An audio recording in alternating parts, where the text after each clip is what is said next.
Thanks for sliding into the booth at the Millennial Diner podcast. Hey, it's Phil. I came to the diner a little early today, not to bask in the quiet of the diner before Jeff shows up, but to remind you of all the things. Follow us on social media to get the latest updates and shenanigans, and check out our merch available on TeePublic and the Dashery.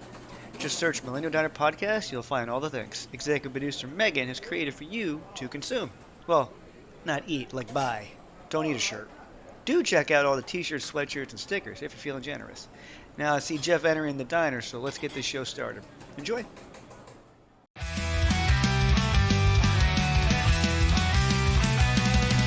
Jeff and Phil, they take the stage. Two voices wise beyond their age. Spin vinyl tales of old punk days. Rock and rebel in caffeinated haze. Welcome to the Millennial Diner podcast. It's me, Jeff. I'm here at the diner with Phil, as usual. Say hi, Phil. Hi, Phil and Jeff. Well, don't just say hi, Phil and Jeff, Phil, because returning guest alert, returning guest alert. We have Dave coming at us, back at the diner. What's up, Dave? Hi, guys. Say hi. Good to see you again. Yeah, Good seeing you, I'm Dave. so excited that you decided to come back to the diner. Oh, I couldn't wait. Well, we got Flo here. She got as much attitude as usual, tapping her foot like Sonic the Hedgehog used to do when he didn't touch that Sega Genesis remote. And I tell you, that's just rude, what he does. My That's- son started doing that every once in a while. I'll be honest with you. He does it. Hang on, Flo. So he does it, right? And he'll like tap his feet, and nothing made me more angry than watching that happen. did you think of Sonic when he was doing it? I did. Well, that's why he was doing it, because he Oh, loves he was- Sonic so. Yeah, but he loves Sonic so much. He started emulating what Sonic would do, to the point where he even watched the old the '90s cartoon, Yeah. where he would like, because I think it was Urkel. Urkel was doing the voice of Sonic at that point, and it was like he had the snottiest, most annoying sound. He would do this one thing where he'd be like, "I'm waiting," but it was like horribly nasally and high pitched. I remember one. waiting. Yeah, see, there it is. Perfect. That's perfect. Future as a Sonic impersonator. I remember Weston did it one time, and I was like, I am going to drop kick you into next week. That's so rude. Sorry, Flo. Okay, tangent's over. All right. Wow. Phil had a reaction. I always appreciate Sonic doing that because he's like, I'm not here on your time. You're on my time. I always love those little video game Easter eggs, like when Mega Man would blink, and you're like, "Oh my God, he blinks!" Yeah. All right. Beep, beep. Yeah. Classic. My favorite too. Sonic and Mega Man are my favorite. I just like blue video game characters, I guess. Great games. Great games. Great games. And the Sonic movies are great too. They are. They are really good. Yes, they are. Way better than they should be. Anyway. Flo. Sorry, Flo. You know what, Flo? All this talk of blue makes me want to have some blueberry vegan pancakes. That's what I'm going to do today. And a coffee with a hot coffee. Hot with oat milk. Dave, what are you going to get? You know what? Pancakes sound pretty good. I'm gonna go chocolate chip pancakes, and we'll just do a coffee with a little cream.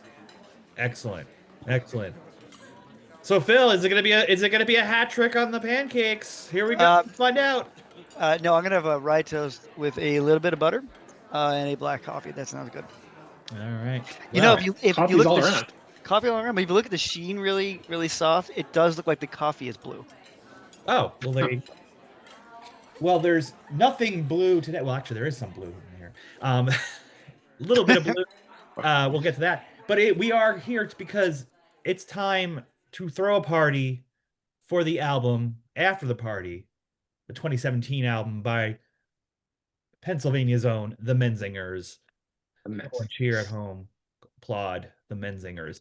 I'm very excited to talk about this. This is a band I think for a lot of us is a more in our vast histories and lore of our existence.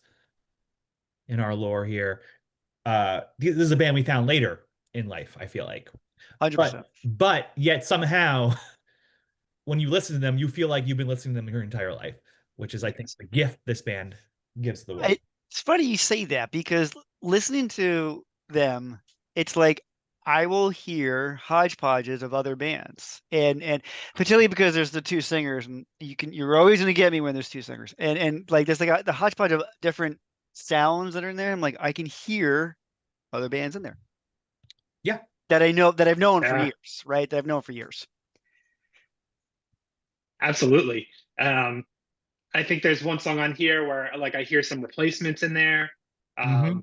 Lyrically, there's some Gaslight Anthem. I guess we'll get to all that, but the, they're very familiar. And the reason I got into them is Jeff was telling me for a while, like I'm into this band, the Menzingers. You got to check them out, and I'm like, okay, I will eventually, but I didn't really get around to it. And then only in the past couple of years, Amazon Music, when it kind of shuffles after an album's over, they would play I Don't Want to Be an Asshole Anymore.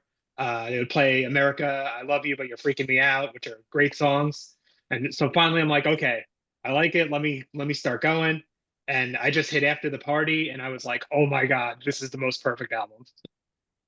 Yeah. And it's funny. It's my second album that came out. I got into them on the album, the previous one, on the Impossible Past. And like on the Impossible Past, like knocked me over. I was like, Yeah. what is this? How is this existing? And when we talk about all those other bands, that's what that album really is. It's like it's got the Bruce Springsteen Americana vibe. It's got the bouncing souls. It's got um the Gaslight Anthem. It's got all these different but influences or bands they sound like, but also just kind of like the storytelling these guys do in their Yeah. Right, songs. Like right, this is right. where like that's what I'm saying. Like you get dropped into a song on that album in particular, like if you're listening to Casey, like you are in a relationship with Casey, like you are there in it, and it's just like there's so many like wonderful details, and I think that's what they do so well in their song. It's very like specific. I I love came, that song, Casey, so much. yeah. One thing I've learned to associate with this band is that when a song opens with a double verse before the chorus, the band usually is telling a story or they have a lot to say. And it's like almost every song by the Menzingers is double verse before the chorus. Mhm. Yeah, they really they take you on a journey, and they have kind of like I've read people talking about this. There's almost kind of like a cinematic universe of the Menzingers. Yeah. I think Dan Ozzie talked about this on something at one point. Should make sure I give credit where credit's due. Um, uh, and it's like there's like these like waitress characters or these old friends who and that comes up a lot, especially in this one. This idea of like when you're young, there's like this like person who like is so into the scene and the music, and they like inspire you, and all these people keep showing up. It feels like on the different albums, and of course, there's also a allusion to um Jack Kerouac in here on one of the Mhm. songs, and it's like, yes, of course, because the Menzingers sound like the kind of guys who are probably reading Jack Kerouac on the tour van, you know, trying to romanticize that like beatnik past. Well, even and Hemingway. And Hemingway too, yeah. Hmm. Hmm. Yeah. Yeah, it feels like they are, if we could talk about a movie with Owen Wilson, um, Midnight in Paris. It feels like they are Midnight in Parising like a different era is what they're Yeah. reaching for, even though they are very much a 20 teens pop punk emo adjacent rock band. Phil, are they emo? Oof. No, I wouldn't. Nah. No, I wouldn't put them there. No, I came onto them on Rented World, Dave, like you, and that was where I was like, who is this? Because I was like, I can hear like this mix of I would say like honestly a mix of like Jersey and Florida because I'm like I can hear Newfound Sure. Glory, I can hear hot water music, I can hear Gaslight and Springsteen and the Bouncing Souls and all that. And I just love this little mix these guys have. I love the two singers. Um, but no, I would not. I probably would not put them into the emo bucket. I feel they're actually a really what started out as a really great punk band became a really great rock and roll band, like much like how Gaslight Yeah. Anthem kind of started that sort of way. Um, but they've definitely never have lost ironically, going on the album about After the Party, but they never really lost sight of their roots of what how to sound like they still sound like Menzingers songs, like even the newest album. Um, it still sounds like the band. It's just they're growing up, they're getting better at it's like Balancing Souls, right? Put a Balanced Souls record on now. It's still Balancing Souls. It's just a little bit better, right? Quality wise, recording wise, playing wise, and all the stuff that goes with that. With But no, Bouncing Souls, I to really answer your question, no, I would not say they're an emo band. I really like that last Bouncing Souls album, 10 Stories High. That Yeah, was me too. great. Yeah, yeah, I really like the new Menzingers album. I was really into that when it came out.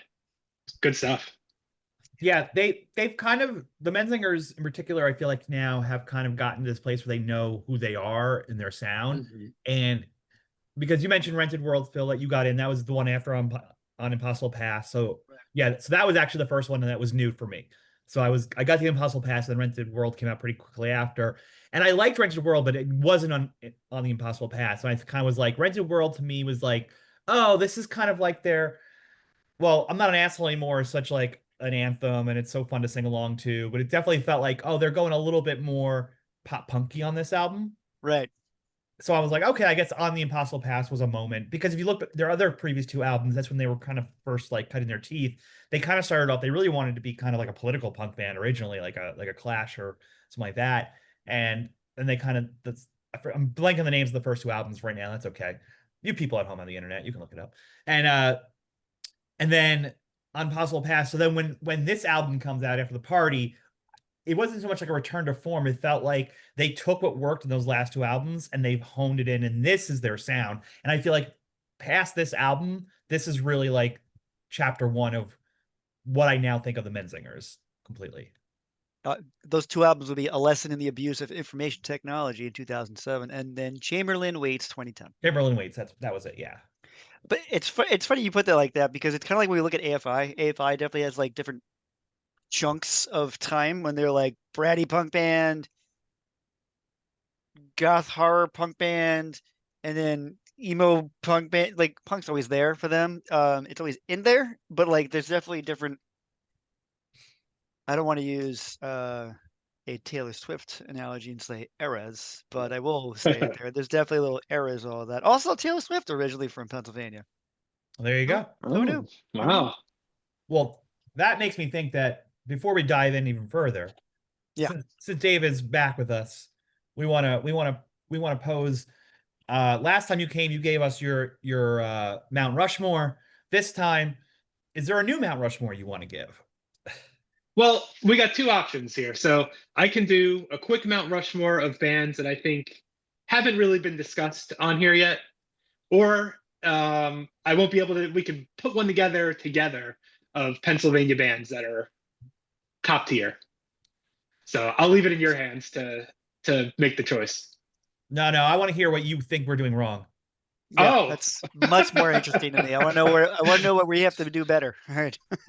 All right. Well, I think it's just in time these bands are going to come up, but they just haven't been here yet. And you're on season 3 now. Is this? Yeah, it's a all big blur, but yes, we're on season 3. Yeah, we're kind of in that place now where like we're beyond seasons. We're just Yeah. I see. we're just dropping. So it's just surprising to me that these bands have not been mentioned yet. All right. All right. Dave, you're really setting this up, sir. What are the Okay. It's Let's go. I've thought about this too. So obviously, yeah. number one, I'm gonna put it on myself a little bit, and that is MXPX, specifically Life in General. Oh yeah. Okay. And I put that on myself a little bit because I forgot that is how I got into Newfound Glory. Is that they had the covers album, and MXPX had the covers album. Lyrically, very similar. Not necessarily the same sound. Maybe Newfound Glory, I would say, built on it a little bit, but it's just so close to like it. Just that is a real starting point for all of this, and I'm surprised that I don't know if it's even come up. It hasn't, and it should because it's actually a very important band in my history of this genre. That is the first club show I ever went to was an MXPX show.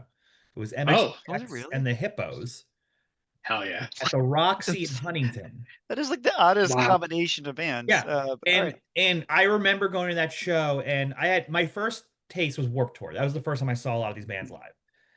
But that MXPX show, like that was the first time I felt that adrenaline that comes in Mm. one of those small shows. And I'd been to bigger concerts, like I'd been to like I had my new metal craze phase.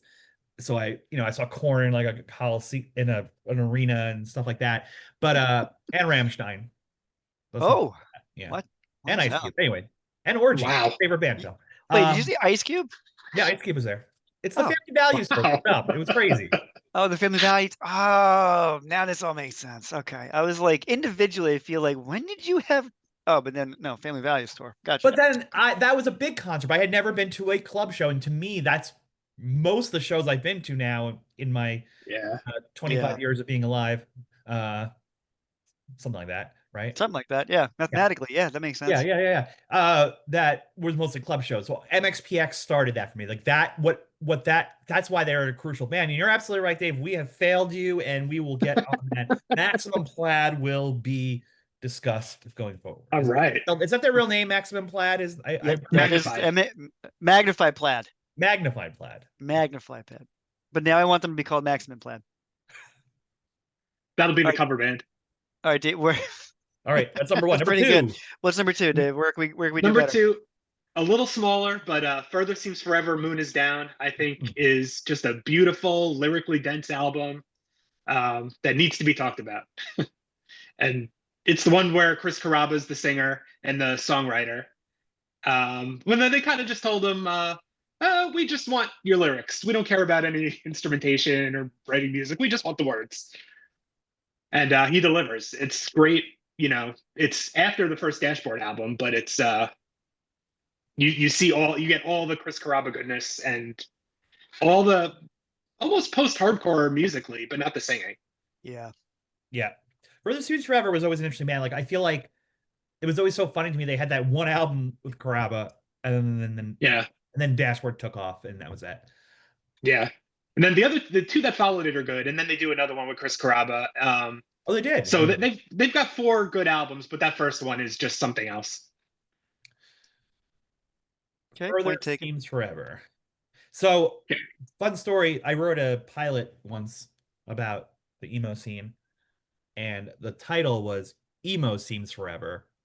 And Mm. notes I got were like, what's this title mean? I'm like, oh, it's a reference to Further Seems Forever. And they're like, yeah, no one knows what that is. So Wow. Yeah. I like that title, Emo Seems Forever. I'm trying All to right. think like what I would have named an emo show. I would have gone like, I don't know. Here's looking at you, kid, or something. I don't know. Something about the scene. And I got.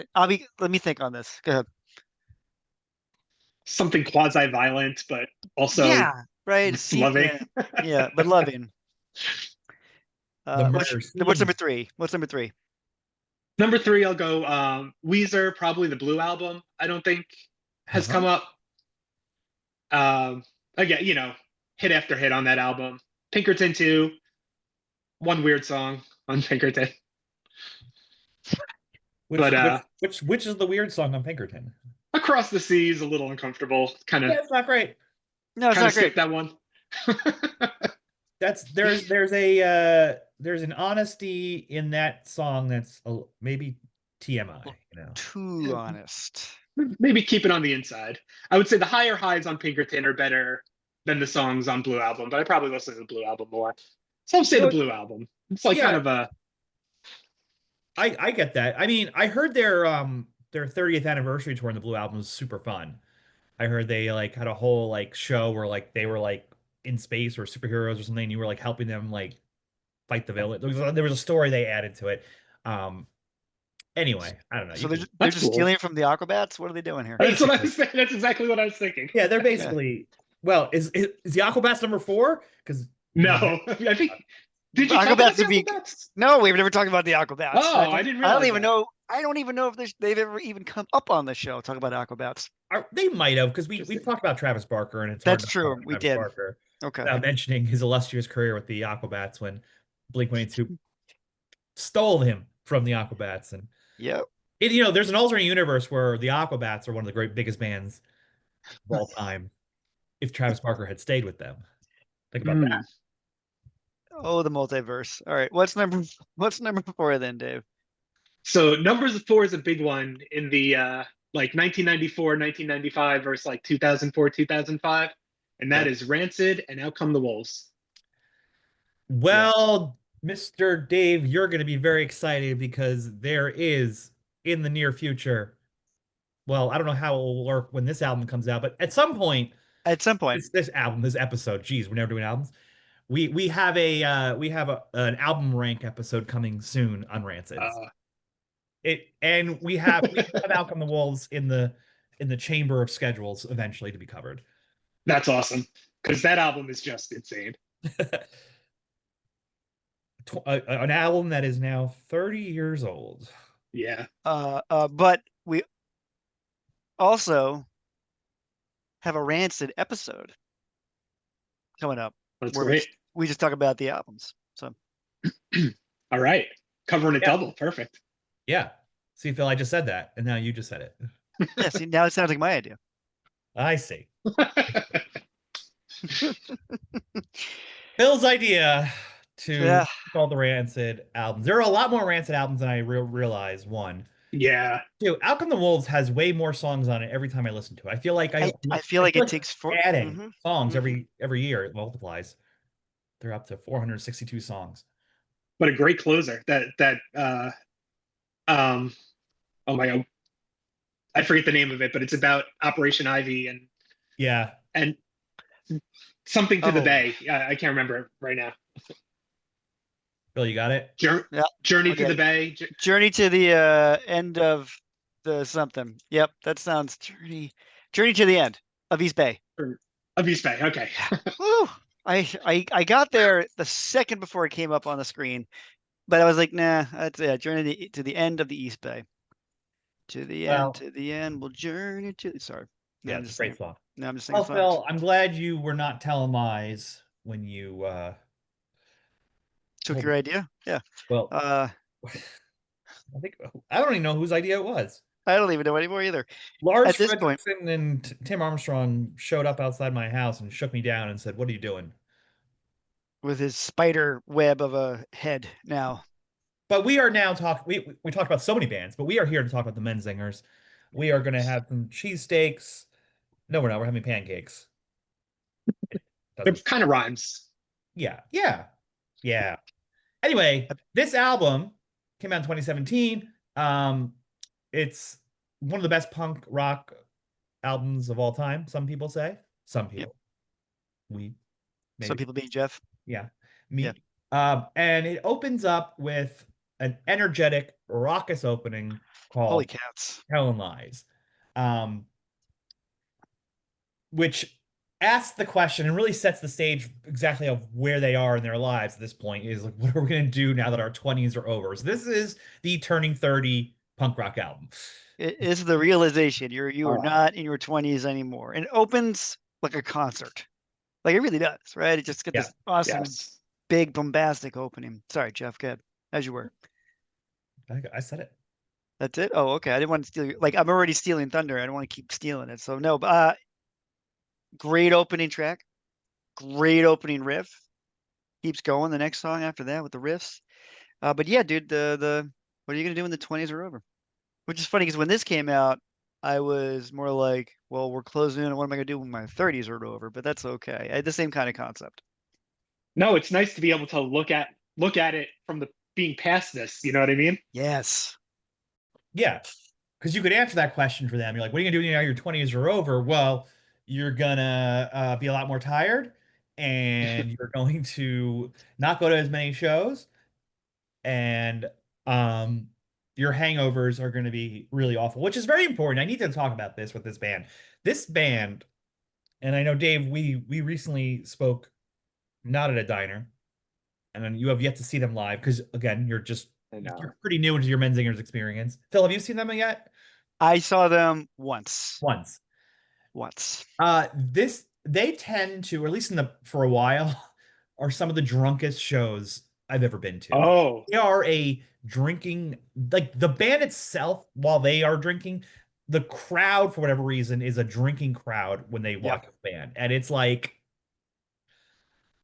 It's a I lot. mean, it comes up a lot. The drinking Well, that's comes what up a it is. lot. It is part of what they talk about, and then they have songs and future albums where they talk about maybe they have a problem and things like that. But Yeah.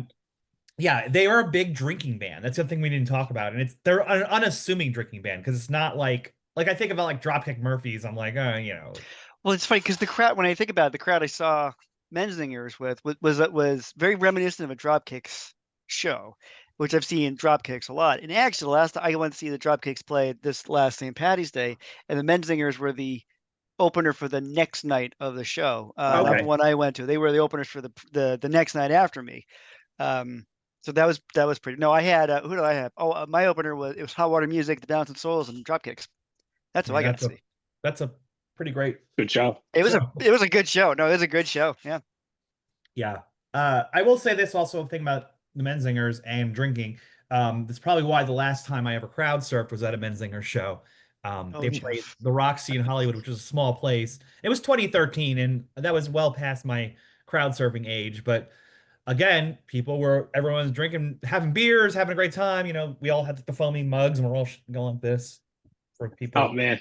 podcast. I'm, you know, doing the old arm thing where you splash your beer around. Anyway, that wasn't really happening, but maybe it was. The point is, I was helping people crowd surf, and then the guy turned to me and said, "Do you want to go?" And I was like, "Wow, I'm pretty old and I'm pretty big. Just do it." I'm like, "You're right." Anyway, that's the last time I ever crowd surfed was to the Menzingers. Yeah. I love how this song just gets like right into it. Like, oh yeah, everything is terrible.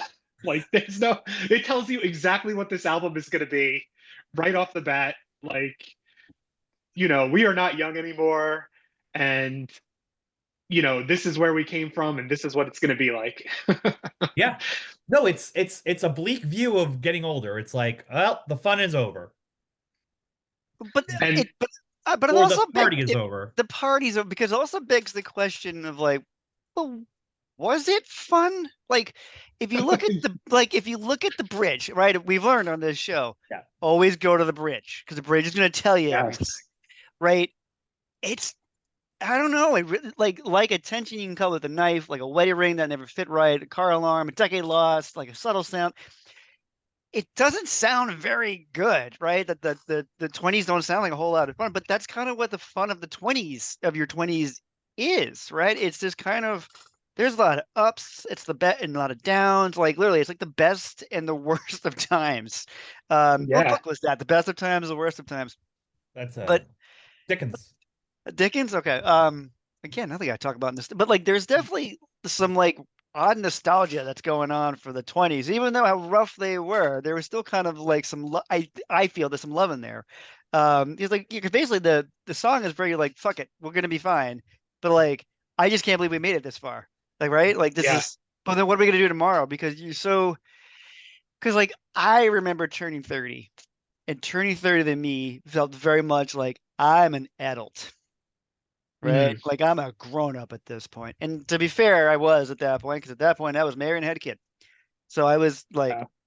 definitely I feel like a grown, but 30 felt so old. Like ugh, I'm 30. Just Well, so that's what this album is, right? This is the hangover, right? You had the party, now this is the hangover. much like So, the cover of the album with the dude that just is on Asbury Park and he's just kind of sitting there with like he has his head in his hand. Is that what it is? And the greatest pair of oh, shoes ever. absolutely. And it just Yes. looks like the dude's just sorry, man. You're having a rough morning from hanging out No, in it's not Asbury great. Park. It is not going Yeah, he's great for having a you, bad buddy. time. I love that cover, by the way. Great cover. It's a great Yeah. cover. Well, you know, the the party is over kind of idea of that, and that's a very 20 something thought to think that once you turn 30, the party is over. Right. When we all know the party isn't over until you turn 50. Sorry if you're 50. Sorry for 50, but that's when the party is over. No. No, I think what the Xenial millennials and Gen X have been proving is that adulthood is very different than we all expected it to be like. That's 100% right. And it's the party doesn't have to be over. It just the party is now green tea. Yeah. Perhaps it's a non-alcoholic beer.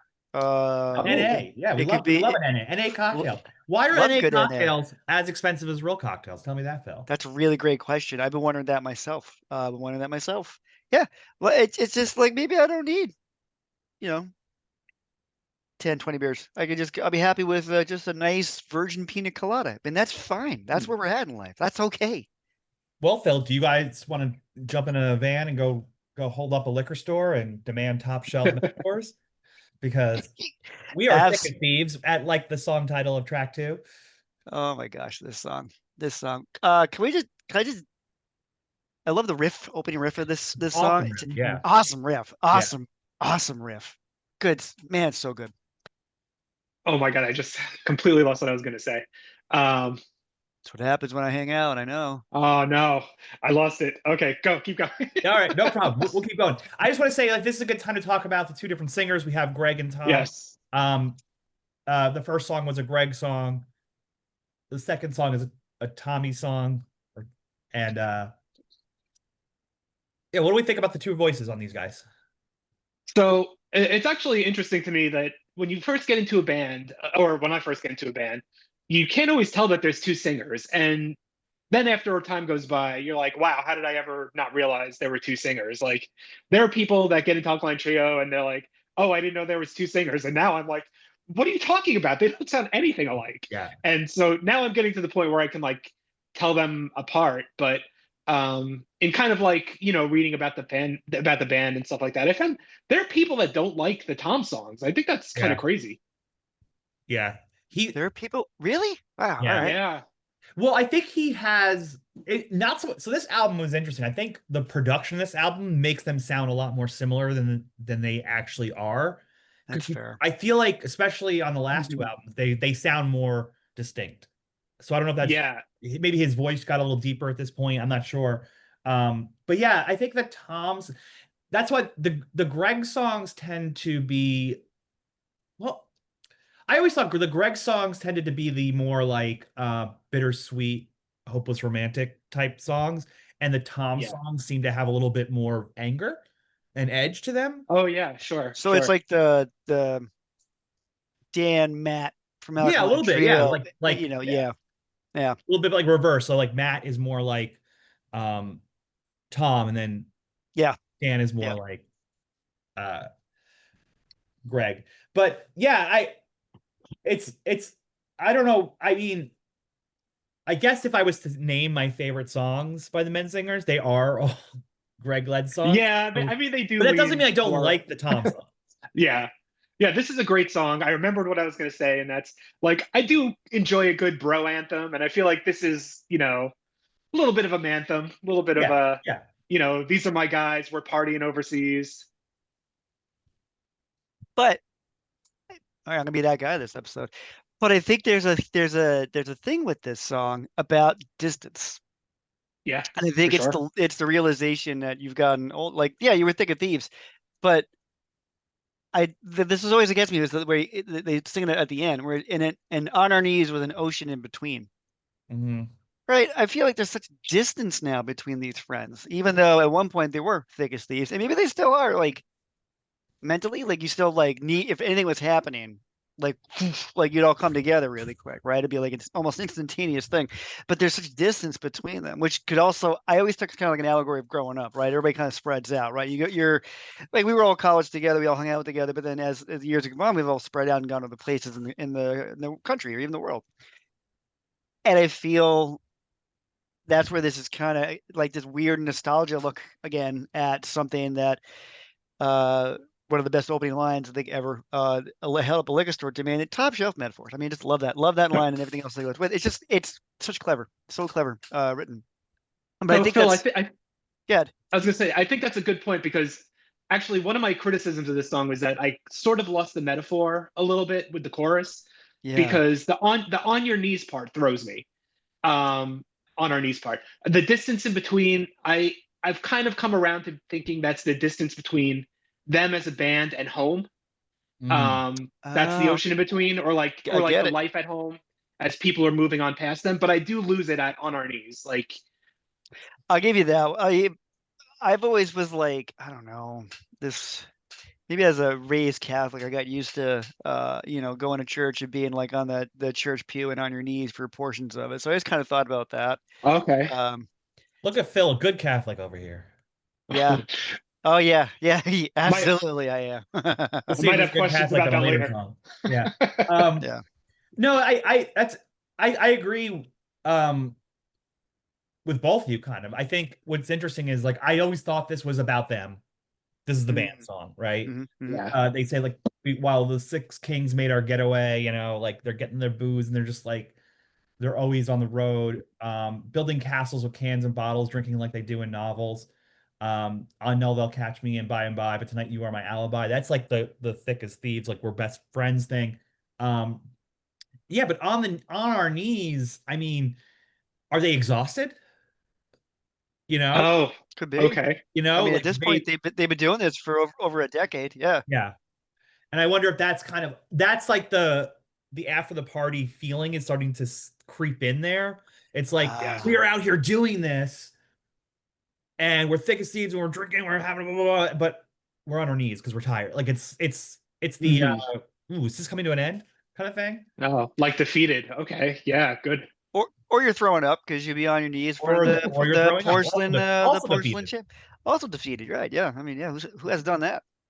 Just drinking a castle's worth of beers. Yeah. I think about that, and I think of all the sport games where you always see that happening, like in the stands. They start building out the castle and all this, and then there's always that one knucklehead who knocks it down. Yeah. Well, Also, I like the faded stars in the air we breathe, and what was it, land and sea, earth and the sea. I always kind of like that because, like, Jeff, we kind of talked about this on the Fallout Boy episode. So much for Stardust and how basically we all end up just being Stardust, right? Because we just kind of fade mhm. away into things and we kind of end up as part of everything else. Always like that line for that concept. The faded stars, so things you breathe and you stand on and go swimming in and all that are really bits and pieces of old stars. And I find something kind of adorable and terrifying about that. I don't know what it is. Sure. Well, Phil, what is your take on Jersey Girls? Oh, I love Jersey Girls. Shalalala. Sha la Sha la. la la la la Okay, la. so if the Menzingers ever wanted to sink their teeth into the Bruce Springsteen universe, Yeah. they do it very much so on this standout track here. It's called 100%. Lookers. This song is like this is the song where I'm like, when I heard this, I'm like, oh, this is what they were building towards. This Hmm. this is this is the this is the essence, the pure essence of what the Menzingers are. Lookers is the third track. Um, I First single, I think. yeah, I mean, That sounds right. and a statement like this is a punk band that feels very very much like things are in the past.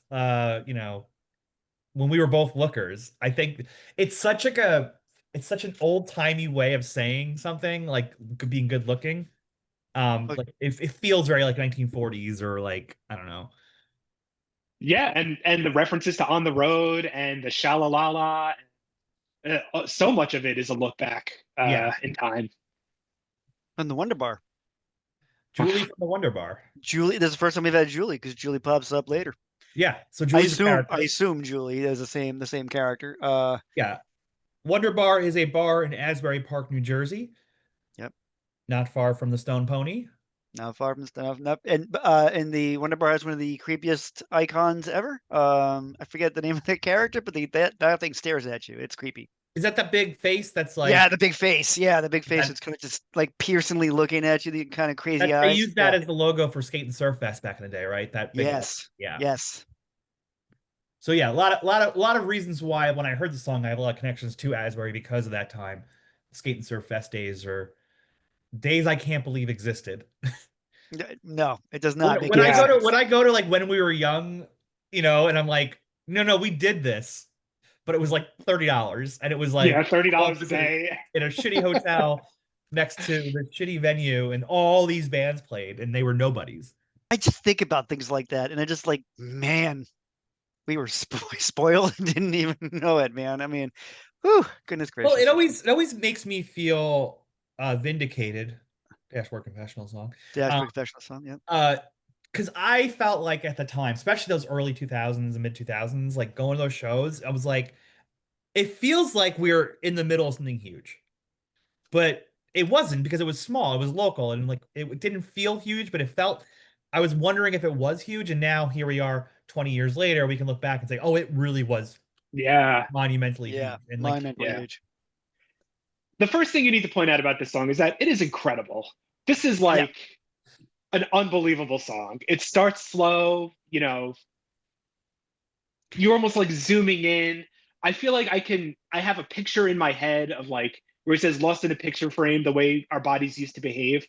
Um, I forget what it is, but I think it's like the New York hardcore documentary where you see the guy, it's the shot of the guy flipping mhm. uh, into the audience, Yes. and it's like something like that, or like HR from Bad Brains, or like just these guys that are crazy on stage doing these like unbelievable movements, just like a snapshot of that. And I don't know, I could picture it so clearly, like just zooming in on that when this song starts. Um, just the visuals on here are so good. And then, the references to On the Road, like I remember the first time what inspired me to read On the Road the first time was it was that the one quote where it's like I don't remember how good, but it's like the freaks and the crazies are the people for me. And I was like, Yes. yeah, Yeah. that's a book I need to read. And then it's like the first page. It's like I was like, oh well, I hope the rest of the book is good. And it was. Spoiler alert, the book is great. Especially the first trip across the country. It's like, oh, this is, you know, people dream of this. Like, hmm in a way they're living a dream. And and then as the theme of this album goes, can they keep doing it? Right. Right.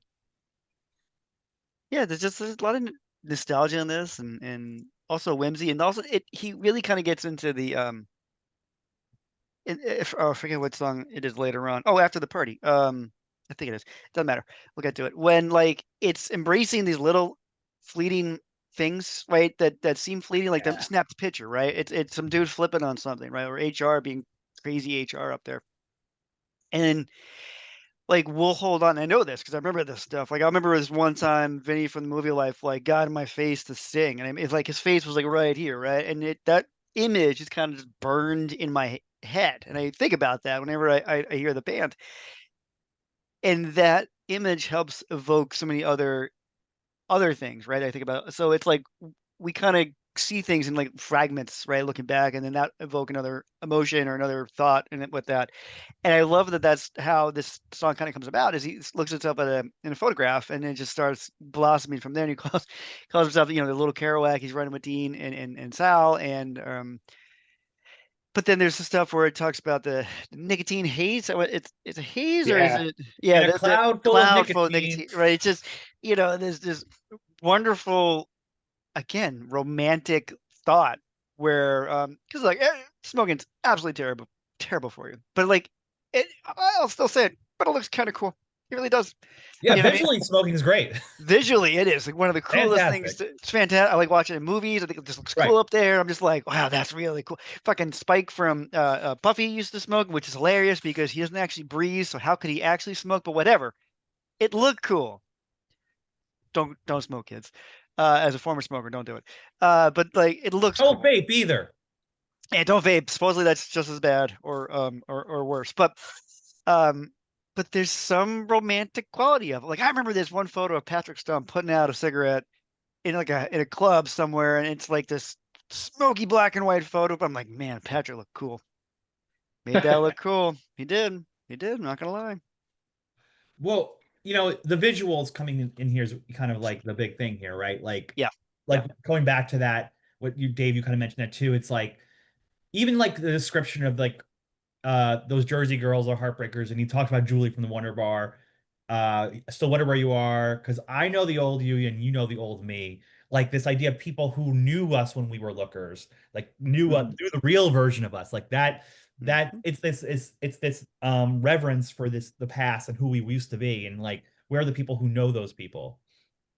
And that's and an early call up back, how you want to look at it, to like Bad Catholics, where that kind of thought. The exact thing you just said kind of comes back.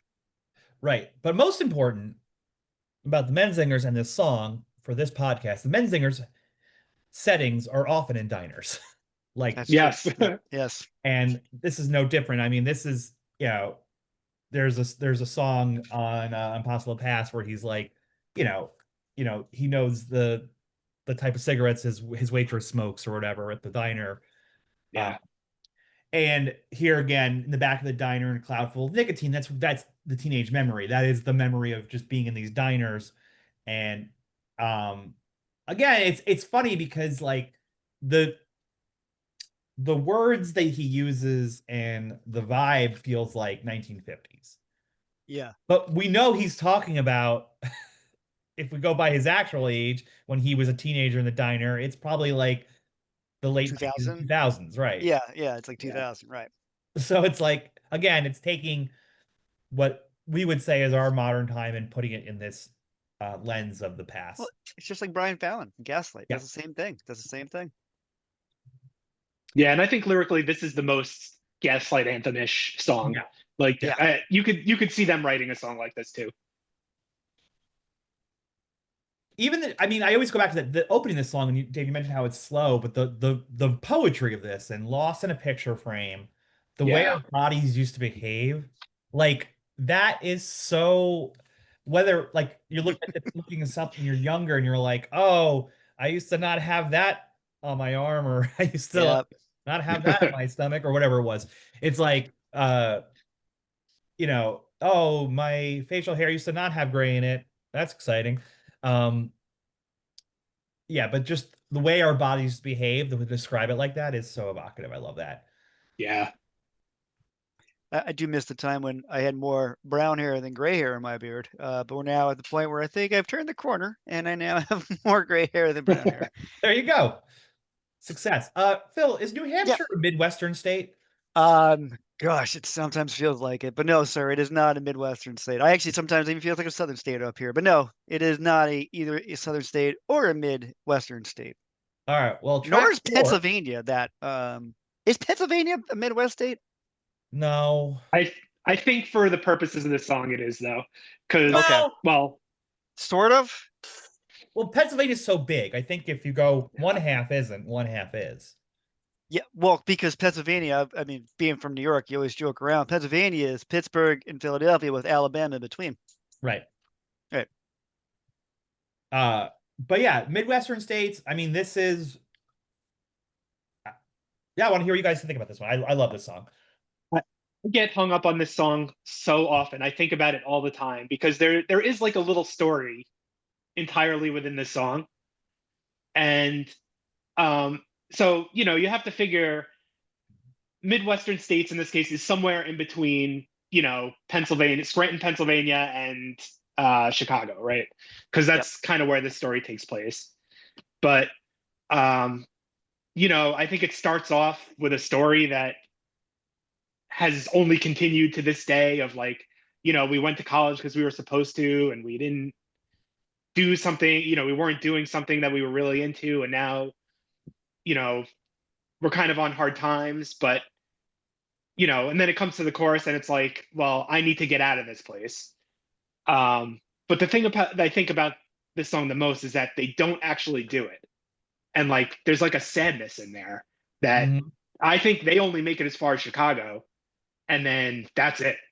Like Which, they either go back, they stay there, but they never make it.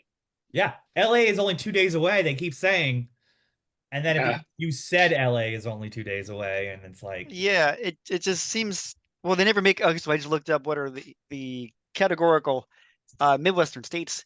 Pennsylvania is not in it, but Ohio is as next state over. So you go from east as Ohio to the Dakotas in the north, to Nebraska in the southern part, and back around. So Illinois, where Chicago is, would definitely be in almost the dead middle of the Midwest. Yeah.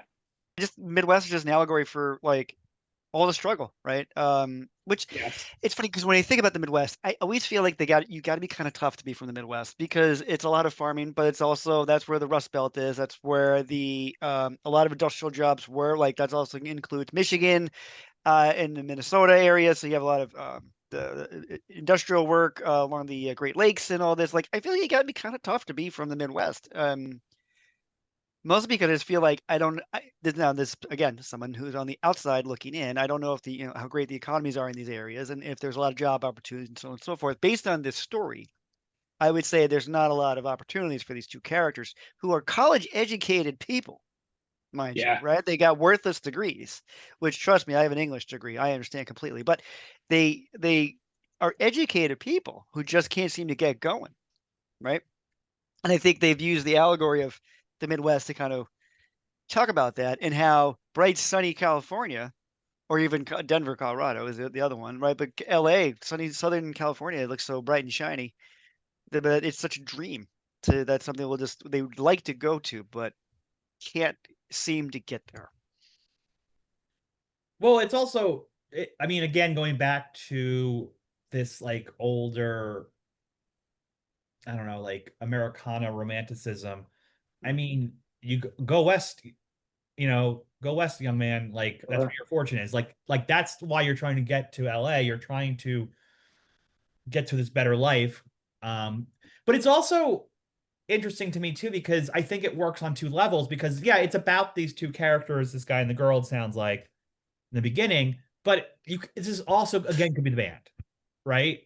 This could be the band saying Right. early days of the band, like, hey, we could sleep on the floor. Do you have a place for us to stay? Or and then like the things about like staying up watching Netflix all late at night, or all our stick and pokes and our inside jokes. So they're just sitting on I can see in the van just doing stick and poke tattoos. And then that line, we'll regret them when we're dead and sober, but we're still breathing and the party ain't over. And that's so important for this song because in the grand scheme of the album, this is the point where they're like, we're fine, we're still good. The party isn't over. We still got this. We got this. Yep, still got it. And that's funny. That's the exact phrase I had too, man. Still got it. Still good. We're young enough. We could do this, right? There's still like again, there's like this rose-colored whimsy nostalgia kicking in around there. But like, no, we're going to be fine. We're going to be fine. We just keep on keeping on. All right. Charlie's Army is up next, track 5. Fucking Charlie. I Freaking guy. this is just there's characters, there's a story, there's a setting. We were day drinking in Brooklyn. It was death in the afternoon. Like we just get Charlie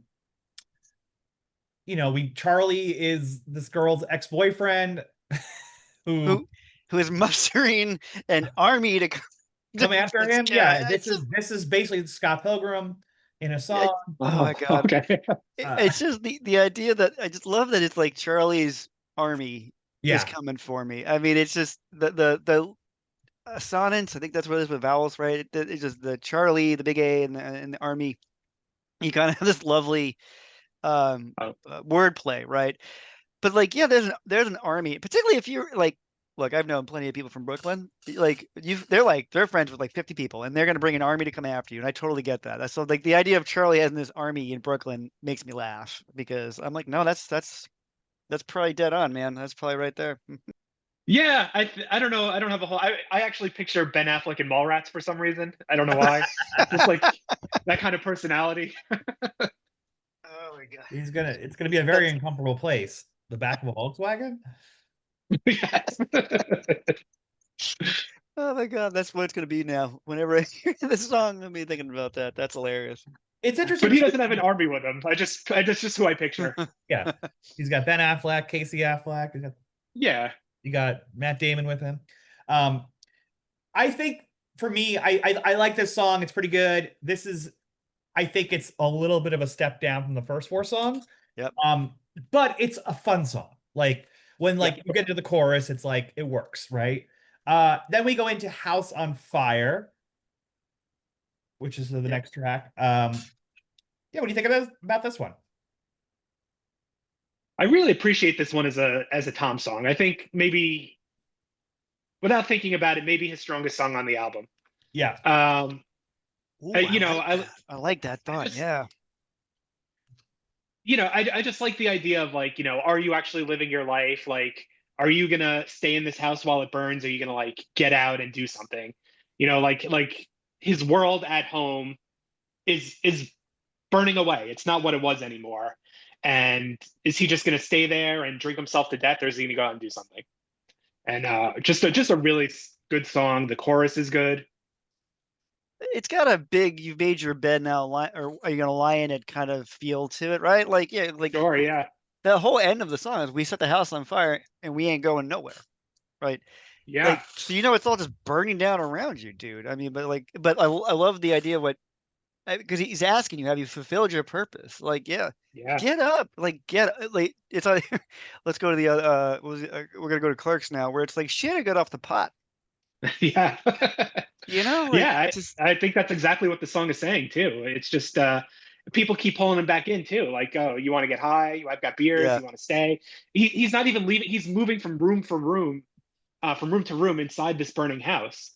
right. And it's like, you gonna do something about it, or we're just gonna stay here? Yeah, like literally, like the house is on fire, but there's beer left. I think I'll stay. Like someone has said, Yeah, he's like, the house is on fire. Like, well, yeah, but I still got beers, so it's fine. yeah, Yeah. Well, yeah, it's really trying to get out. I mean, this is the classic Phil. We've come across this many times. Hmm. In all these albums we listen to. It's getting out of that hometown that's yeah. down, and it works. It Last works one and it out of works. Liberty City. Burn it to the ground. Burn it to the ground. Burn. Yeah. Now we're all going playing that one. Listen, Jake. Oh yeah. Good old listen, Um, Jake. all right. Now, House on Fire goes. I mean, what I think was a Dave, you called it out. It's a very good Tom song, and it's a very like personal. It feels very personal. It feels like it's a personal struggle Yeah. he's dealing with. Then we get a very personal Greg song. I feel like right after that, where we get Black Mass. Oh, it's sad. It is sad. What is Black This Mass, one, Phil? Uh, see, I've always associated with like a funeral mass. Yeah, Is always what I've associated with it. Although I've heard other, like, it's like supposed to be like a parody of other, like I've heard a couple things, but I've always known it. If you're going to a black mass, that was a euphemism to say you're going to a funeral mass, because it's very drab and dark and sad. Which is exactly how I take away from this song. He's definitely, someone has passed away, and he's yeah, longing for that. Although I do think we could go again, take the situation and apply an allegory or a metaphor to it. It's like, could be the something he just wants for just a little while longer, right? Youth, person, doesn't matter. I mean, it's loss, yeah. Death of somebody or death of youth, right? Like, right? Yeah, yeah.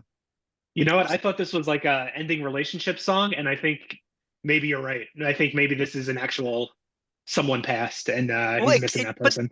but that's the thing. It could be anything, right? That's what's right. great. Well, one, Yeah, it's really great about music, but two, it's a song about loss. And if we've already talked about Dashboard, so we now bring Dashboard back in. I mean, we were all felt, what was it? We all felt strong until we felt lost for the first time. Like it's the same kind of thing, right? If you're growing up, because you when so I remember when growing up into my 20s and all that, like that's where you started. I was fortunate and lost grandparents older, because I feel like a lot of times people lose grandparents when they're like young, right? The 10, yeah. 11, 12 year old. So I lost some when I was older, and I felt fortunate about that. But that's like when you start really feeling, I felt lost, like for the first time, in that sense that like someone you knew well passed away. And you can use that as a metaphor for anything, relationships, people, pets, doesn't matter to me, man. You feel Yeah. lost, feel it, right? Do you know that Bleachers lyric where he's like an 18-year-old who didn't know what loss was, and now I'm a stranger? I think about that lyric all the time. Great lyric. It's a great That's lyric. good. Oh That's really gosh. good. Yeah.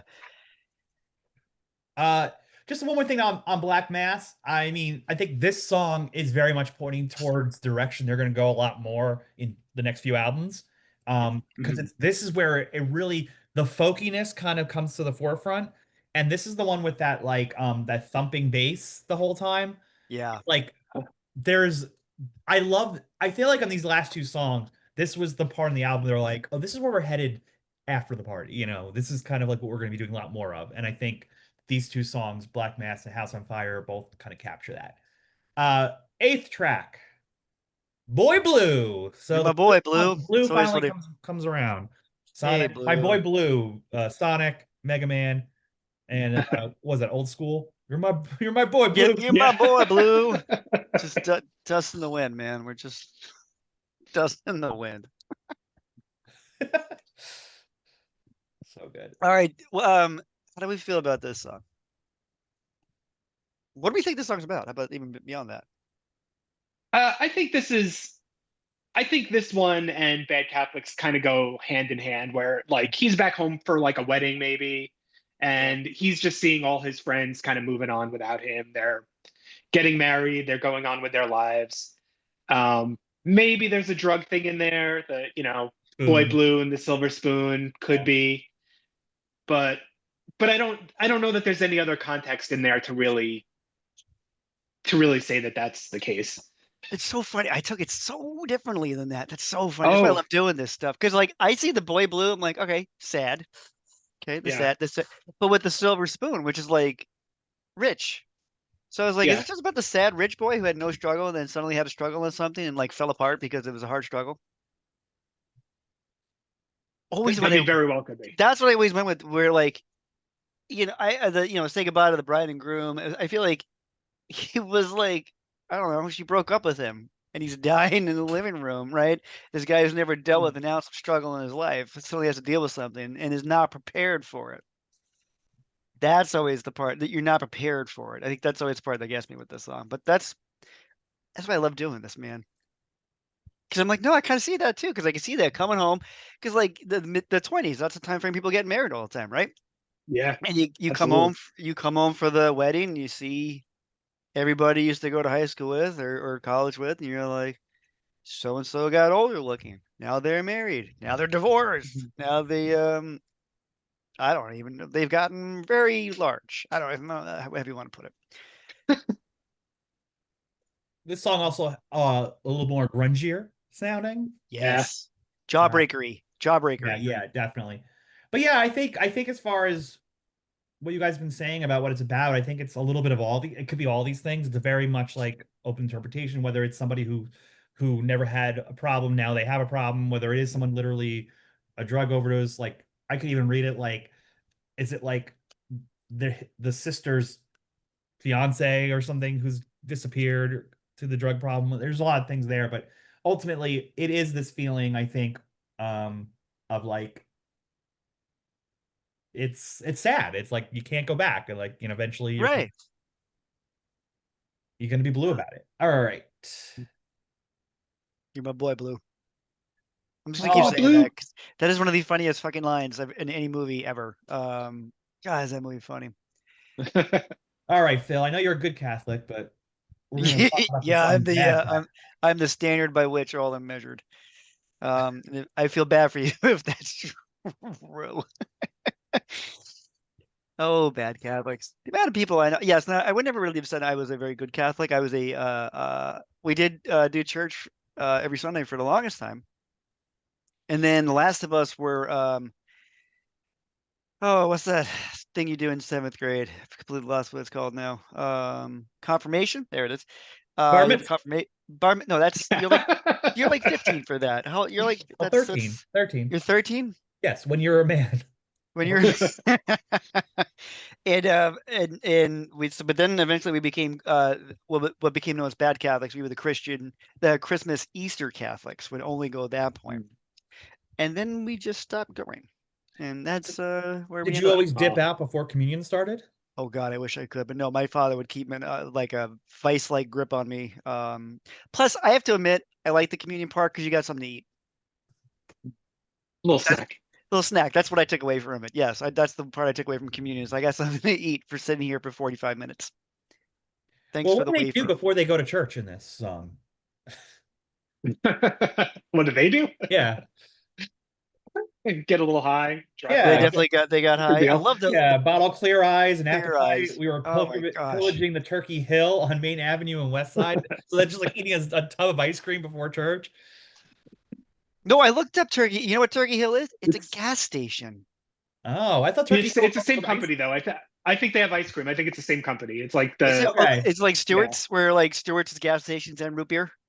Yeah, I Oh, think so. so they're getting the chips and stuff in this store. I Yes, Yeah. thought they were like eating they're. the tub of ice cream. They're just like, Oh "Ugh." my god, I love every second of that idea. But no, yeah, I just imagine they're like ransacking like the chip aisle in the gas station. The Clear Eye will never not make me giggle every time I hear it. Because like I might have done that once, twice, three times. Um, and then, but then yes, again, no lie. I love the image of they even get pulled over, Mhm. but Yeah. because of the female character, it's not Julie, is it? No, we never actually get a You name. won't get a name in this one.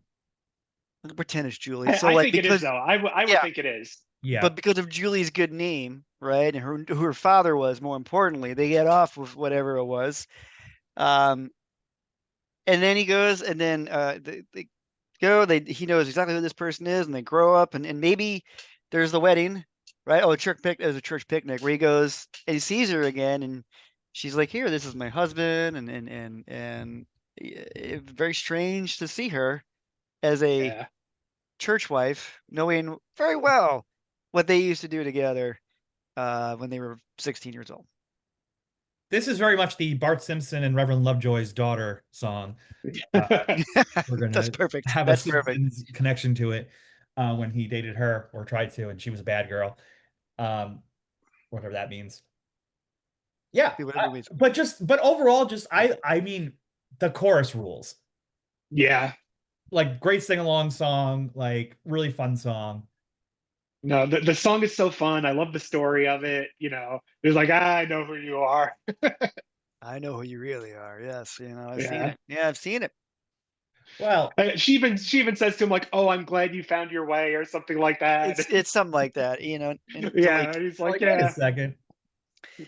you were so full of it, but that's okay. That's okay.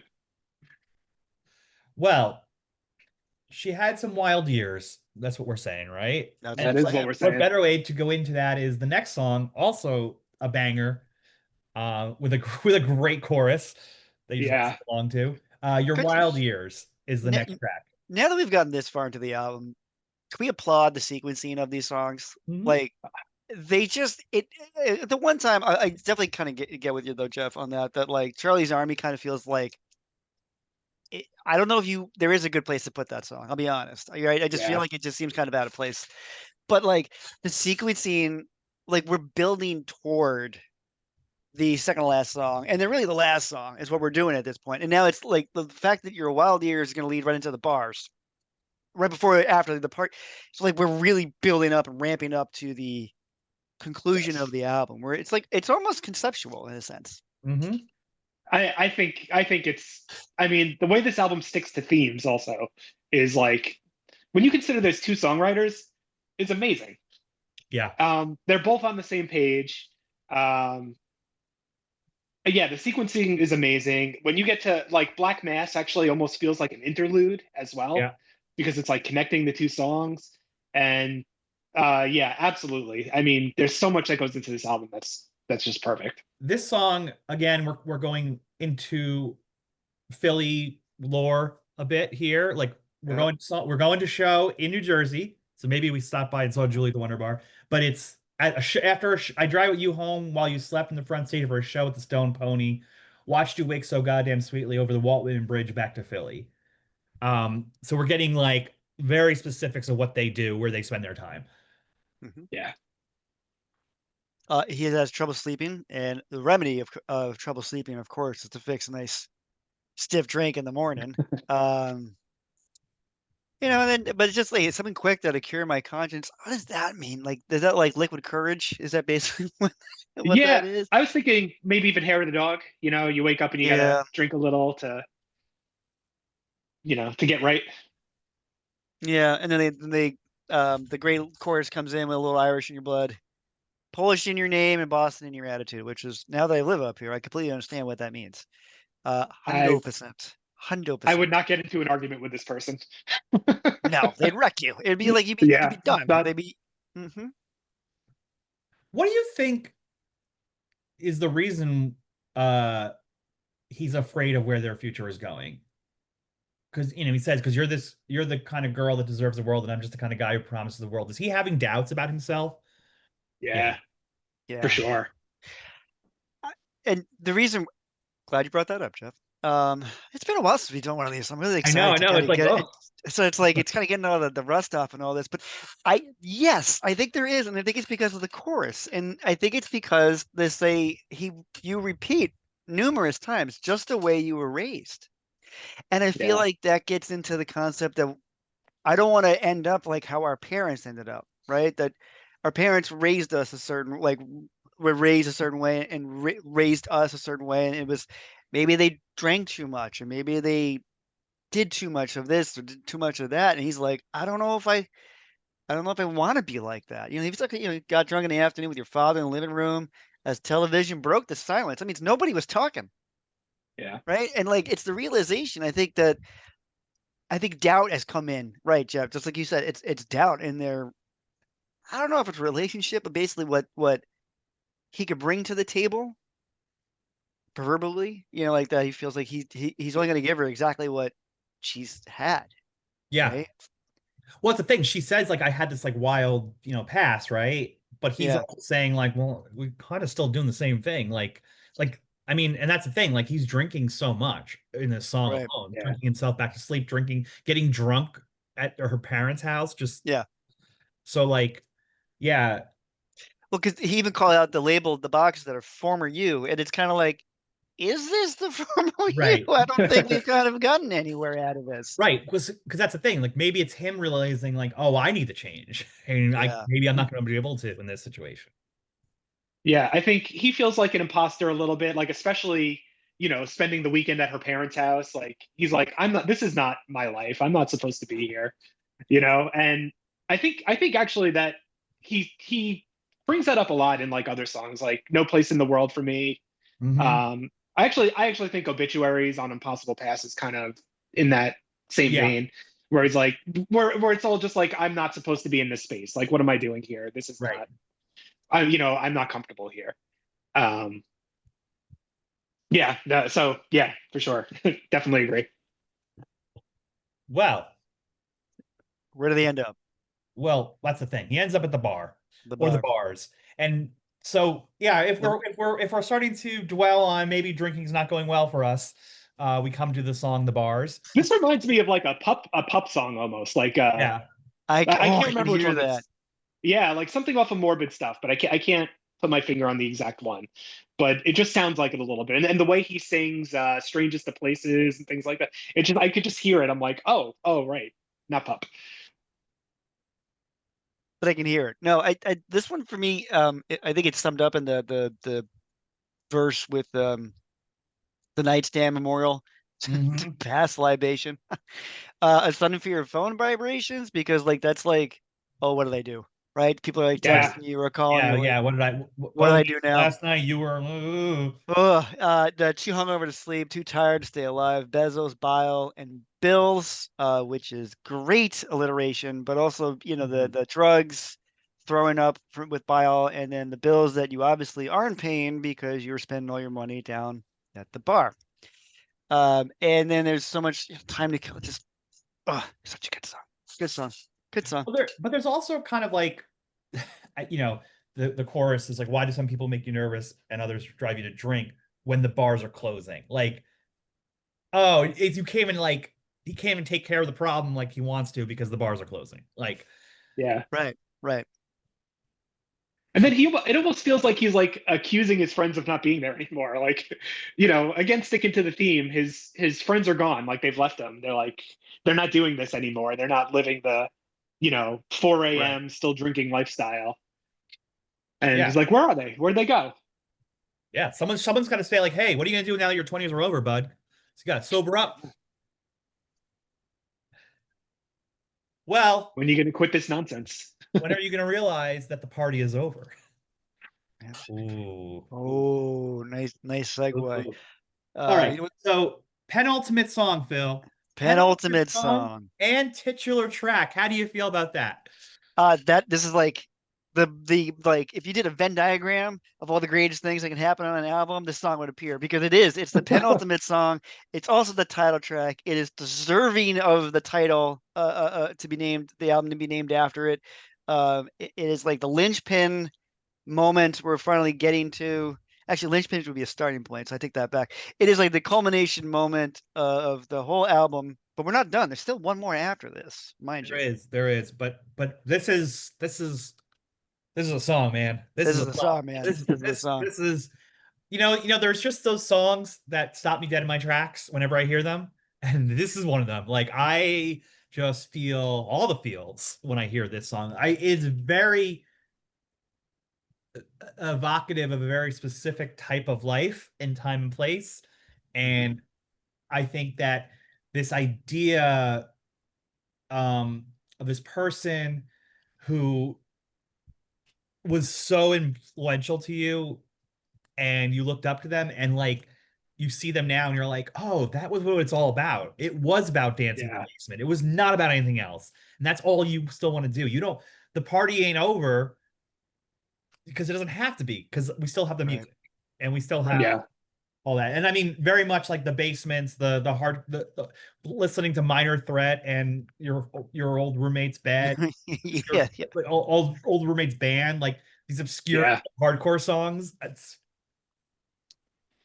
I'm so glad you said that because this song is incredible. And then the video, I'm sure you've seen the video, right? oh yeah, Oh Hmm. my God. Encapsulated it perfectly. Like maybe never a more perfect video for a song. yeah. No, it's Uh, everyone check out that video.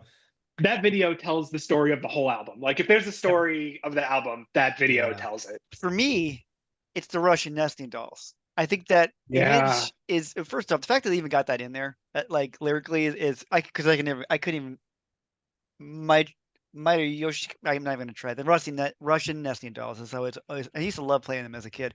I love the metaphor he creates with that. That like the new version is the smallest one, right? Every time you lose, like you lose more and you lose more and you lose more, and I feel like it's kind of what the 30s are about, and even more so the 40s are about. You give less and less and less about caring about certain things, right? And you Mhm. just to the point where you're like, I'm this is new me. I'm tiny version of Phil. I care the least amount about anything, and I care a lot about specific things. When all you want to do is just go dance in the basement. That's it. That's it.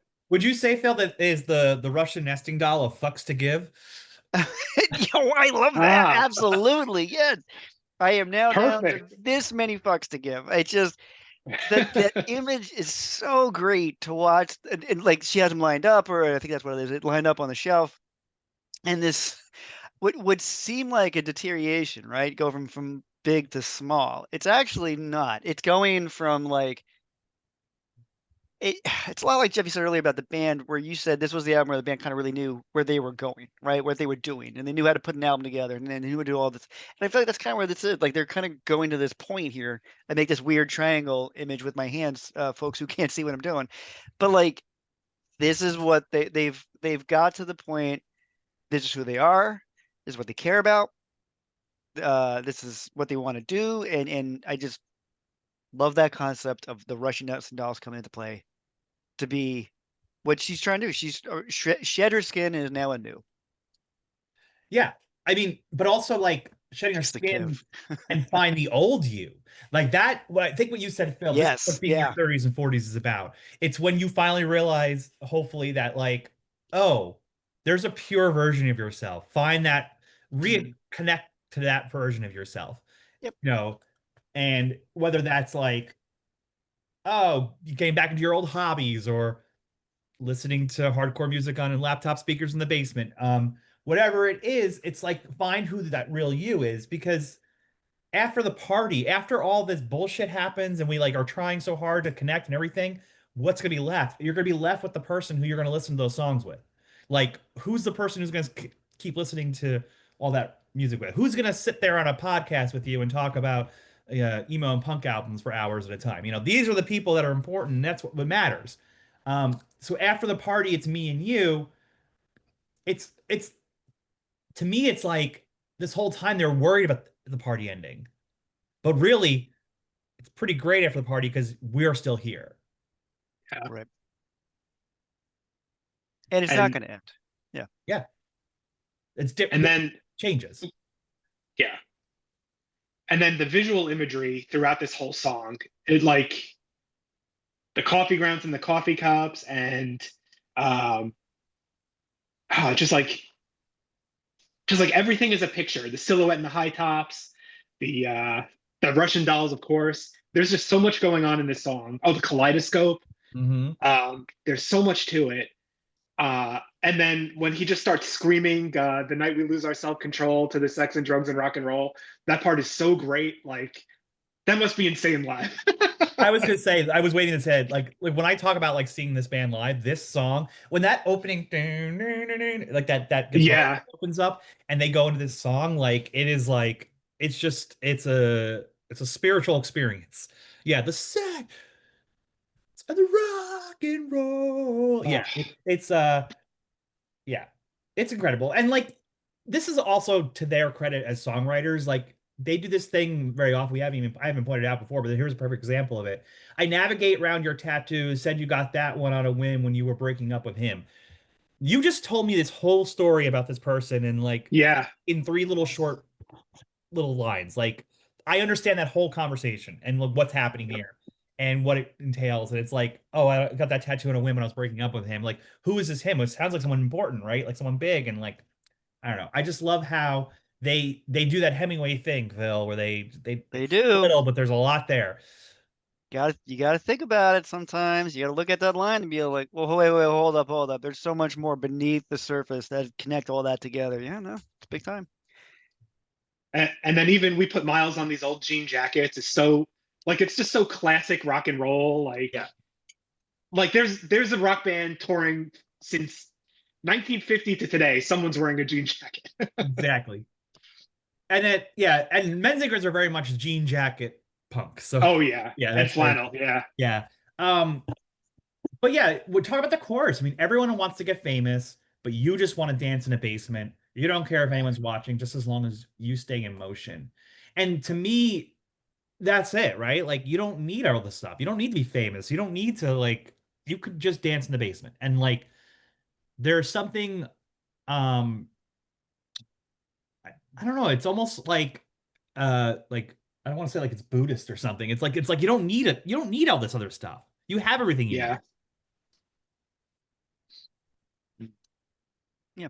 Yeah, There's a so Harvey Danger is the weird 90s one hit wonder band that like I absolutely love. And they have a song called Little Round Mirrors that's like kind of similar in theme where it's like the round mirrors of the CDs and like he's like speaking directly to a fan that's kind of like in love with all these bands.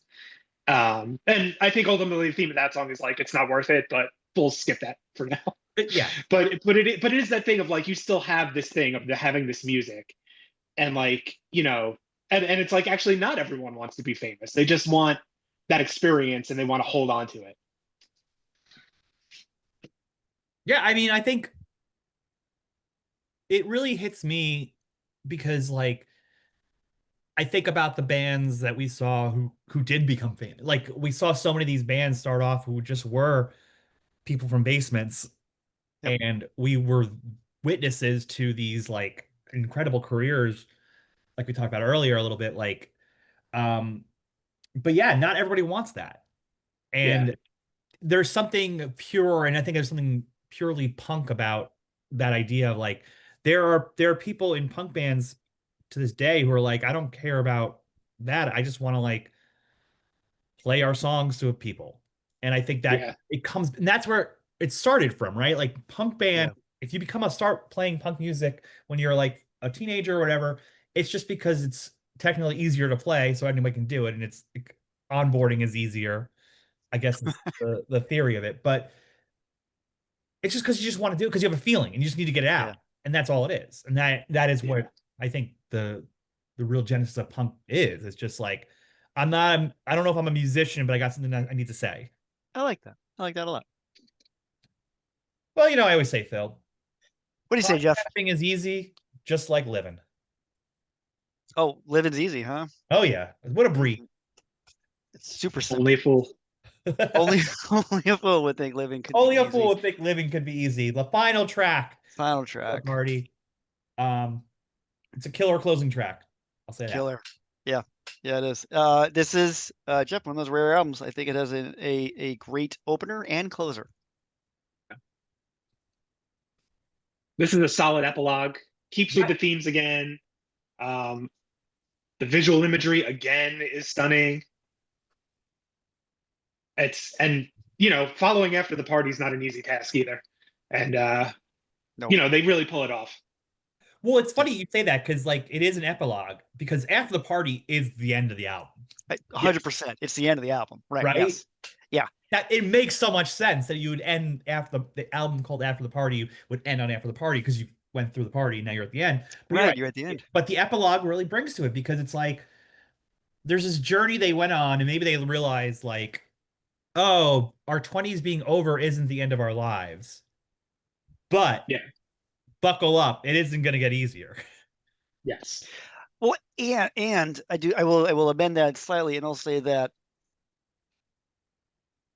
living is also what shapes us into where we are, right? So like in a weird way, we're also the product of our 20s, right? And they call them all the highs and lows. That's kind of shaped who we are, right? And there is some, now they're going into the 30s. Well, your 30s are going to kind of, and your 20s are going to kind of shape who you are in your 40s. And so, well, like nothing is so, what is it from Watchmen? Nothing ever really ends, right? It's the kind of, it just kind of keeps going. And only a fool, an idiot would think this is easy, right? It's not. Life is not easy. It's never going to be easy. It could be easier for some, sure. But it's not easy. But like, you also wouldn't be who you are without your life being the way it was. If that made any sense saying that out loud. No, I think it makes perfect sense. Okay. Yeah. Yeah, you have to gather all those experiences to become who you are. And, maybe you put off certain responsibilities, but, they'll catch up. Well, for sure. But then also, I've in vibrant hues and subtle brush strokes and memory, the life I've painted, I've sold for a quick 20. Quick 20. I just, Well, everything that I've been Yeah. through, I'm just like, and like to me, that is like, I think about like, oh, and Phil, this will break your heart, but sometimes I think, probably. do I really want all these records anymore? Like, are they taking Yeah. a lot of space? Like, should I just sell these records? And just move on and go back. Well, it's funny because it's so. I had that thought where I was like, you know what? Technology is really getting somewhere. I don't need all these damn CDs. I've got epic amount of room on my computer. So what do? I got rid of a lot of my CDs. I'm Yeah. trusty in the thing. And I'm like, wish I didn't. Wish you didn't, because guess what's back in style? Is CDs now? CDs are now back, and it's just CDs like, are the new okay. vinyl. Yeah, you wait until tapes come back full because they're starting. Tapes are already starting Tapes to come are in back there a little too. bit. Yeah, No, but they're getting there. But I think that's the trick.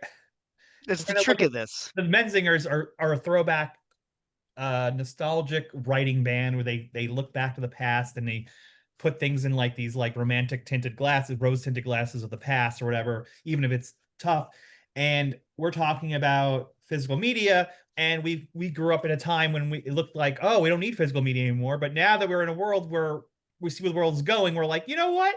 I like the old world better with the physical. Maybe I like physical media. Maybe this is nice. Well, yeah. Well, I think it's one of the streaming apps where like, no, just because you bought it doesn't necessarily mean you own it. I'm like, well, hold up. That's very different than the world I come from. Because if I buy something, I own it. It's like it could be like reaction to that, but there is this like flip like hold up record scratch a second before the album ends. Or actually, well, it's the first two lines of the song, but they're like, yeah, no, basically everything I just told you to make a quick $20. Well, that doesn't sound very nostalgic. Maybe that's the stark realism of what had happened after the party, what you really have done. Well, I've spent all this time just to make $20. Like these are all these stories I've accumulated over the years to tell in a song. I'm just doing it to make some money because I'm a band on the road. Well, that's how it goes. It's just like this kind of sad. Oh, so it goes, right? If we're gonna go, what was that? Kurt Vonnegut was, and so it goes. Yeah, that's Yeah, it's very Bob Dylan-y thing at the end, where all of a sudden it's like record scratch. Nope, gonna flip the story on you really quick, and then the story's gonna end, and you're like, wait a minute, what did I just sit through for 45 minutes for $20? for $20? $20. Awesome. Well, that is the album After the Party. Phil, do you have questions? I do, Jeff. I do. Now that we've gone through this album, I am actually going to ask you a quick question separately on what is the nickname of Scranton, Pennsylvania? Anybody know? The It Office. it is the, a good Yeah. guess. Good guess. It is the Electric City, Oh, because Wow. yeah, in 1880, the electric light was introduced at the Dickinson Manufacturing Company, and it was the first city in America to have electric powered streetcars. oh, So thereby, that was in Interesting. 1886, and a reverend in the town declared Scranton, Pennsylvania, the electric city for how new it was. Wow. All right, Jeff, that's the show. No, I'm just kidding. Okay, Jeff, let's get ready. Think about this one. What, Jeff, do you think is the I forget the order I usually do this in. Let's say, what do you think is the least best? Least best. Some might say the worst song on the album. um, there's a couple I would put here. I don't think there's anything bad, but I think when we are talking about the album as a whole, and we talked about it a couple times, Charlie's Army feels like it should be on Rented World more than it should be on this album. Oh, that's the, I like that. I like that thought. Dave, what about you? What do you think is the Weast? That was like worst and least put together became Weast. Worst album, least best, however you want to look at it. The Weast song, I agree. Charlie's Army. Yeah. There's also not a lot to it. There's not a lot of depth to it. It just is. It's the odd man out, trifecta. Charlie's Army, sorry, Charlie, your army is the Weast. No, it feels out of place. It really does. Yeah. You Well, you now pro- Charlie's Army is going to come after us for. that's all right. They got to get through my bit of Boston or whatever that I forget what the line was now off the top of my head. All right, Jeff. What do I usually do next? Sleeper, or is it going to be the best? Sleeper. Let's do sleeper. Thank you, sir. What do you think is the sleeper track on this album? The sleeping track? The sleeping track. Which one needs the more people need to wake up on? It's well, it's tricky because I know what songs. This is a tough question. I think It, everyone's sleeping on all these songs because everyone's sleeping on the Menzingers, I, technically. I definitely think they're not a band big enough. Yes, sir. I would say Midwestern states. Okay. Dave, what about you? So I'm glad Jeff said Midwestern States because that was my original pick, and it is a song that I absolutely love. But throughout the course of this, I have come to terms that House on Fire is the sleeper hit. I want to give Tom a little credit there. All right. I like that. I'm gonna go with the last track, "Living Ain't Easy," just because I Yeah. feel like it's a tough act to follow. At the what we've talked about is the actual end of the album, and then you got this like tacked on, which doesn't feel tacked on, epilogue of just more like more the realization that really now we're after the party kids. I just feel like it has a tough spot being right after the party, and I don't think it's appreciated as much as it could be. Hmm. That's it. Yep. That's fair. All right, Jeff. What do you think is the best song on the album? So there's the best, and then there's my favorite. Which we've always taken this as kind of how do you want to Right, interpret this like, question? Yes. well, If because you're gonna let's do this then. Should I make it easier for you? sure, What's the song you're gonna throw on if you had to throw on this album? After the Party. There you go. Now go ahead and give me the qualifier you were about to give me, and No, then After the Party is my favorite. yeah, I think the Dave. best song Oh, is Lookers because that's just pound for pound the best song. Yeah. it's the poppy. Lookers is like the pop tune, right? If you really want, like, I guess it's got everything you need. It's got the slow build, right, to get into, and then it gets to the chorus and all that. It would follow the kind of typical pop tune mentality, but yeah, okay. After the Party, You Dave, know what what? about you? You could Oh, give Looker to anybody, even someone who didn't come out of this scene growing up. You know what I mean? Like yeah, After the Party is very specific, I think, to that experience what it's talking about a little bit more. Where Lookers just feels like you could give anybody that song of any age and then they're gonna feel it. yep. Dave, Yeah, I would, I think if you were to give someone one song to listen to off of this album, I think you could throw Telling Lies on that list also, because it just starts so Yeah. starts so good. Yeah, right there. But it has to be After the Party. That song is just so incredible. Yeah, yeah. Well, it's a trifecta again because it's the best song.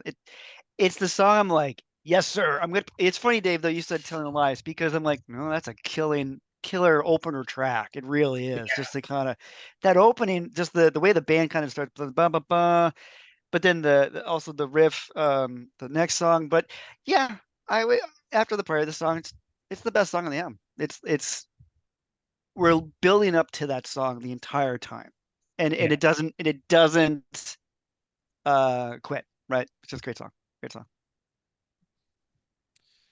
All right. Oh man. Jeff, how do we feel after doing one of these again? Do we feel good? We feel good? I think it went great. I think it, yeah. Dave really Knock some of the rust off. Yeah. Dave carried us, thankfully, Thankfully. Oh. because we're busy here trying to put these albums in order instead of actually talking about one album. Right. It's really funny. I was like, well, what would I put first with the Menzing and so on and so forth? Yeah, no. All right, Phil. Well, anything you want to say to close us up? I do. So I want a quick thank you to executive producer Megan as well as Jacob for all the great things they do for us. Remember to check us out on the social sites and check out the stores if you're feeling generous. You can always check out the stores on TeePublic and the Dashery and buy a T-shirt, sticker, coffee mug to go to a diner. Never know. Mm. Yeah. All right. Well, guys, Nice. I have good news. The party ain't Yeah. over.